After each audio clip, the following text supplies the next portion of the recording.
That right there is an HJC RPHA 11 Pro in the VENOM graphic, by Marvel, of course. It is my second, or technically third helmet, and I want to tell you why I picked it.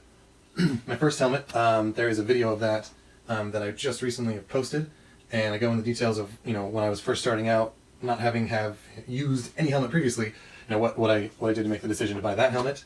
And now, years later, after wearing that helmet for thousands of miles, what has led me to this helmet as really my second helmet. I did buy a different helmet to replace my first helmet, and that did not work out. Luckily, I was able to sell it to somebody after just wearing it for about an hour, and pick this one up. I have ridden in this, not for too long, but just to give it a test ride, a first look, and the problems I had with the other helmet do not exist here, and I'm very excited to tell you about this helmet. Let me just tell you what came in the box here. As we're looking to the right side here, we've got a second visor. It comes with a dark smoke and a clear visor. All the visors have the tear-offs for racing, and also the pin lock pins on the inside. This clear, I installed the, not pin lock brand, it is Skip Fog brand, Clear Your Vision pin lock type system. Pin lock is a brand name, but it's the dual pane hydrophilic membrane that goes in to make sure you never fog up. And I have experience with that working very well in other helmets, and I hope that it will work the same here. I don't have conditions today to really test the fogging. It's nice outside. It's a cool 70 degrees, and it's great. But yeah, can't complain about great weather too much. So yeah, it comes with the clear and the dark smoke. Also, speaking of, since we're talking about visors, it comes with the nice stickers. I guess for legal reasons, HJC is unable to put on those stickers for you, but they do add to the look of that VENOM helmet very much. Love it. So I put the stickers on myself. On the dark smoke, I haven't put them on the clear yet. What can I say? Let's just keep talking about the stickers. So riding with the stickers on, there's all kind of warnings here with, putting the sticker on about, if it interferes with your vision, take them off, that kind of stuff. You can see them while you're riding, but they did not interfere with my vision at all, unless I had my chin on the tank and was riding that style, because you're really looking, when you're riding chin to tank, you're looking at the top couple of centimeters of that visor there, and they do kind of interfere with that. It's not impossible. I don't think it's unsafe to ride with them like that. Mostly probably because I don't ride chin to tank often. When I ride on the road, I'm a commuter. When I'm riding chin to tank, it's because it's cold, and I'm trying to get under the tiny windscreen on my bike, and I just don't do it that much. So that does not concern me. And if it did, you just rip them right off. They come off easy. They're plastic stickers, not paper or anything like that. So they're going to last, and they're going to come off. And I have to assume that HJC is going to be selling replacement stickers, for, if they get damaged, or I buy a new visor, maybe I want to get a mirrored visor or a gold visor or something like that. The dark smoke looks great, but who knows what somebody might want to do, and or maybe I'll get scratches and need to replace it, and then they're gonna have a way. I didn't see them for sale currently. I did look today on a few websites trying to see if I could confirm that those are sold separately, and I haven't yet. A lot of the helmet is, though. I mean, you can get the base plates for the visor, of course. A bunch of the vents and vent controls are all available as replacement parts, so that's really great on HJC to offer all that. Okay, moving on. Things in the box here. A couple of just Marvel tags on the this was on the strap, the D-rings. Odor free here. So odor technology. This is part of the the lining. That's the word I'm looking for. The lining of the helmet has this built in, so it's great. We all like odor free, so good stuff. We've got, of course, this is across the clear visor, and just some advertisement, name of the helmet, size indication. So this is an extra large. I will say that they say order a size up. I was reading reviews, and I found some people said don't order a size up, that their head measured a large, they bought a large, and a large fit. I was torn. I didn't want to mess with it, so I just bought a large and an extra large. My head measures size large. After trying them on, I'm definitely 100% extra large. My head is 59 centimeters, and I believe that's a large. I can't, didn't memorize the size charts, but yeah, that's why I thought I should be a large. But I'm 100% extra large. The large is way too small. Not just a tight fit. It does not fit. This extra large is a tight fit. And it fits well. It fits solid. Feels like it's just part of my head. It is really great. I really love the fit. I was considering, along with this helmet, a Shoei RF-1200. And so I bought one of those too. Because I wanted to try it on. And I don't have a place to try this stuff on. And honestly, if I'm going to go to a motorcycle store and try this stuff on, I'm going to buy it at the motorcycle store. But there's a place. It's a ways away. And the prices are hundreds of dollars. More than I can get these things online, and I just can't justify the drive and the prices and all that kind of stuff. So I buy online, and if I don't know what I want, I buy more than one, and I pay return and shipping, and it still works out cheaper. And there's no guilt of using the shop and then not patronizing the shop. So yeah, so I got the Shoei. I'm a large in Shoei as well. got the large, got the extra large. The fit is not as good. I feel like my particular head at 59 inches of intermediate oval does not quite fit the Shoei sizes. I'm like an in-between. Like the extra large definitely has a little bit too much room, especially after it breaks in. I was worried about it. The large, though, felt really, really tight. It would have break-in, and I would probably go to the large, but the HJC just felt really nice at this extra large size. It's going to break in, everything does, and it's still going to fit really nice. Also, okay, in the box, there's a chin vent guard thing. Goes right here. I will install that when the riding weather cools down. I'm sure that will add to some quietness as well, but for now, leaving it off because one of the amazing things about this helmet is the ventilation. Absolutely mind-blowing. Let's go over these vents here. There's two top vents. There's a forehead vent. Well, I guess it's a double vent, really, because there's two ports. These grills, they are vents. They vent directly at your face. It's great. This vent here vents through these vents to defog the shield. There's a double vent behind this fin that pulls the air out, and there's a vent on each side in the lower left and right of your rear head. All of them work. And I know this because, man, you can feel it. When you open those vents and close those vents, just the change in the air is amazing. And I was happy to note that when you close the vents, they close, and there's not a lot of air leaking in because I ride in cold weather, and I want to be able to close those vents sometimes and still be comfortable without that 30-degree air hitting my face.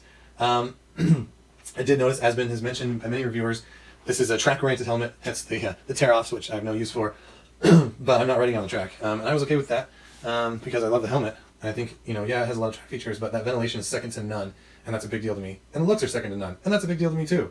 So, but I will say, so riding in 3/4 position is kind of my standard position, not straight up, but 3/4. You feel the air coming in the forehead vent more as opposed to the upper vents, and of course you're feeling it here in the front very strongly because that's the perfect angle.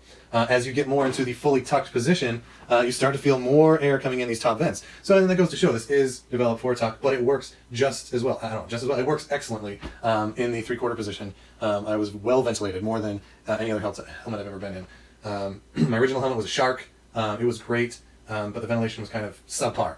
My intermediate helmet in between the two that I only rode in for about an hour was a Shoei GT Air, and the ventilation was a huge step up from the Shark helmet. Moved a lot of air across the mohawk region of the head, and did a lot better at defogging with the front vent as well. However, this helmet is way beyond the GT Air. I can feel that air, not just in the mohawk, but also the sides. These vents here, I can feel it pulling air along the side of my head and in the front. It's almost as good as an open face helmet. It is absolutely just ventilation cray, which it's a humid climate here, so more ventilation is amazing. And more ventilation is anywhere hot, but hot and humid, it makes it even more important because you need more air to get that evaporation going. Whereas if you had dry air, you can do it with less. Okay, I think we've gone over everything in the box pretty much. There is an owner's manual in there, taking care of your helmet. There's a helmet bag, a Marvel branded helmet bag that came with it, which is pretty cool. It's, obviously you know this if you're looking at it, it is a Venom graphic from the Spider-Man comics. It's got the HJC in dark gray. It's got metallic fleck paint in there. It's very glossy. It's my first gloss helmet. It was matte black, everything before. I think I like gloss. I'm going to stick with gloss. So I talked in my last video about being visible, and having people see you is an important thing. And your helmet being the tallest thing on your bike is really what was going to draw attention. I don't like high vis. It's ugly. I hate it. I'm emotionally opposed. White is a great color. I was talking about if you don't want to go high vis, that draws attention and people see. This is better than high vis or white, in my opinion. I've been on one ride in this thing, and I had people pointing at me. I had people giving me like shout outs, just giving me waves. I had people in their cars telling their passengers to turn and look at me. If you want to be visible, get yourself some outlandish graphic helmet, and people will take notice. And being noticed is being safe on a motorcycle, so I love it. I love that people notice it. I also love that people they give me yells. They think I'm a fun person because I'm wearing a fun graphic helmet, and I am a fun person. I like people giving me waves and high fives. It's good stuff. So it's a great helmet. I really like it. I like what it's done for my visibility. I like what it's done for the ventilation. Let's see. Another thing about the helmet that is really cool is how lightweight it is. I believe the medium is like 3.2 pounds, which is incredibly light for a helmet. And the weight combined with the aerodynamics of the helmet were the reason I didn't like the Shoei GT Air. I felt like I was wearing a sail on my head, and it just wasn't the right helmet for me. My neck would get tired on a ride. This helmet is entirely different. The weight is so much less, and at freeway speeds, I do not feel wind pressure. This fin here, along with the design of the helmet, creates a very aerodynamic structure that cuts through the wind. And I do not have any fairing, or windscreen rather, that blocks wind from my neck up. I get hit at the top of the chest. That's where my windscreen kind of fails. So my helmet is fully in the wind, and which is good because I'm planning on getting a naked bike someday, potentially soon. That my helmet's fully in the wind, and it just does great. It feels great. I like being in the wind, feeling the wind on my body, on my helmet, but I don't want my neck to get tired. So it's a great helmet. I love it so far. It looks amazing, feels amazing, it's lightweight.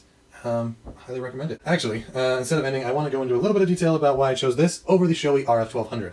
Both great helmets. For me, I like this one better. I did mention the fit, so that is a big deal for me. Also, for me, the graphic is a big deal. Now, when I was looking at the both helmets online, I was told that this helmet was more track-oriented, and that the 1200 would be better on the street. I don't know if that's true. Sure, it has the rip-off posts, or the tear-off posts. I don't know if that really makes it all that much more track-oriented. I don't feel like it needs to be in a full tuck position to be effective as a ventilation standpoint. I guess another thing that people talked about the RF-1200 is a quieter helmet than this helmet. And I did not ride in an RF-1200, I just had it on my head in my house. I will say that it does feel more solid, it is a little bit heavier, and it most likely is a quieter helmet. So if that is a huge deal for you, then that's something you should think about. This helmet is by no means like extremely noisy. If you put this in there, oops, the chin curtain, and you close the vents, then it is not like, there are much louder helmets. However, I would not say this is a quiet helmet either. Let's see, but I don't ride with earplugs, and I did not feel like I did not feel like I needed to start riding with earplugs after riding this helmet for a while. So we'll see how that goes down the road, but for now, noise is probably one of the biggest differences, in my opinion, between this helmet and the RF-1200, and that was not enough to overcome all the other things I like about this helmet. Another difference is that the RF-1200 is not a new helmet. It shares a lot of things with this helmet that they talk about being new, such as this cutout here that protects your clavicle from breaking in a crash. But the RF-1200 has had that for years. Literally, that helmet was designed, I believe, in 2014. So we're looking at an old design, and I think that's why this helmet is able to be a lot lighter weight. Some of the technology that goes into producing the shell is newer technology that they're able to produce a very strong, very safe shell at perhaps a lighter weight and perhaps a lower price, because this helmet is priced well, the graphics up the price a bit, but apples to apples, solid colors, this helmet is cheaper than an RF-1200. So that the venting scheme is much more up to date. This helmet is brand new, 2016. It's 2017 now, but hey, that's a lot newer than 2014. So yeah, that's what I'm saying, is that the design features, the technology that went into this helmet, along with the fit, the color, the ventilation, it all painted a picture to me that this was going to be the better helmet for me in my situation. But if you like a helmet that has more of a reputation, more of a pedigree, more of a proven track record, well, then you can't go with a helmet that's only came out in 2016. You can go with the RF-1200 that has years and hundreds of people reviewing it and saying that it is a solid helmet. So I think this is a better helmet at a better price in every way except for noise management. There you go. One last thing that I forgot to add in there is that this helmet does not have an integrated visor. So that was something that if you watched the video of my first helmet that I thought was absolutely important and a must-have in a helmet as a commuter, because you know, in the morning you're in the sun, in the evening you're in the dark, a lot of the time, a lot of the year, and you need that quick change. I decided that was too limiting of a feature to require in a helmet. The features that I wanted, I could get minus that one, and this helmet, the visor change process is absolutely amazingly fast. I had a Shark helmet. I had a Shoei helmet, and the visor switch out stuff, they call it quick or whatever, it is not quick. The Shoei one actually I found difficult to use. This is super easy. Up as high as it goes, push here, it literally pops out. Push the other side, it just falls off. That is just like the easiest thing I've ever done. This one, get in the same position, and you just push, and it's on. I mean, that's literally the second time I've ever done it, and I did it that fast. It is just seriously like the easiest quick change I've ever done. So yeah, it is going to be annoying to have to carry a second visor around with me, but the actual changing of the visor ain't no thing. Just having to carry it. So you know, I'm carrying it around. I carry gear anyways. So, oops. Let's see. Oh, so I was lucky that first time. There we So, and like I said, this is only my second time, so I could potentially get faster if that's even possible. Yeah, changing that out is a piece of cake. Also, if you wanted to, or if I wanted to, I could just wear the clear one and throw some sunglasses underneath it in the mornings, because like pretty much all decent helmets nowadays, this has that foam density change right at the temples, so you can put a pair of glasses through there, whether you need glasses for your vision or sunglasses. So, and that's an easy enough switch too if you don't want to carry the visor with you. Yeah, like I said, that was something I found necessary as a beginner. That's something that the GT Air had, and that I thought I needed. No longer something I feel like I... All right, one last thing, I promise. In Anthony from Revzilla's amazing review of this thing, in which he does a much better job than I do, he had one gripe, and that was the last detent on the visor, which is this one right here. These are all really solid detents, and he felt like this last one was not strong enough, and that the helmet would close on you when you were trying to leave it open for some ventilation in slow riding or whatever you wanted to do. I don't know if it was just the sample that he had, but I disagree. I wrote in it like this today. It did not close on me. It does not, it is not as strong as the other detents, yes, but it's not like, I don't know what to say. It didn't close on me. So that little nitpick thing, don't worry about it. You can ride it in a city position like that, and it stays open. How fast did I go with it open like that? I was not on the freeway, so I'm going to say I probably topped out at like 50-ish or something with it like that. No hint of it being pushed down at all. It was just fully stable. So, and then obviously there's the, pretty much closed but cracked open position before you lock it down, and it would stay in that position under any circumstance because it requires a significant amount of force to lock it into position. Okay, just wanted to add that little response to Tony's video. If you have any questions, hit me up. That is it for now.